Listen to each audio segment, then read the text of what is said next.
अस्सलाम वालेकुम दोस्तों, मालेगांव शहर के मज़दूर भाइयों से मेरी अपील है कि ऐसे लोग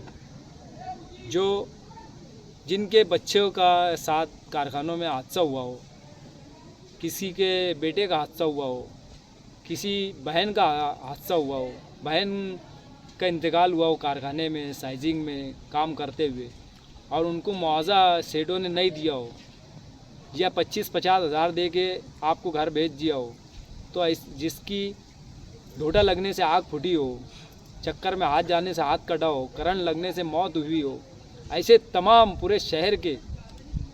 जिनकी उंगली कटी हो, पैर टूटा हो, हाथ टूटा हो, जो भी हुआ हो हादसे में कारखाने में, ऐसे तमाम लोग हमसे रब्ता करें। हम आप लोगों का पूरा के पूरा बायोडाटा कलेक्टर साहब के पास, उसके बाद मंत्रालय हम रवाना करेंगे और हुकूमत से डिमांड करेंगे कि मालेगांव शहर के मज़दूर भाइयों का बीमा पॉलिसी हर कारखाने में बननी चाहिए। अब बीमा होगा तो शहर के मज़दूर भाइयों का, उनके घर वालों का कम से कम कुछ तो फ़ायदा होगा। देखो, हमदर्दी तो बताने वाले बहुत होते हैं, एक दिन 2 दिन हमदर्दी बताएंगे, तीसरे दिन से वो बेचारे के घर का अकेला जिम्मेदार था और उसका इंतकाल हो गया तो वो बहन को काम के लिए बाहर निकलना पड़ता, फिर उसके तरफ लोग अच्छी नज़रों से नहीं देखते।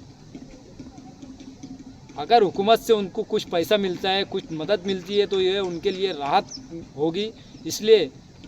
हम लोगों को समझाने के लिए बहुत लोग आएंगे कि ऐसा मत करो, ये हराम है, ये हलाल है,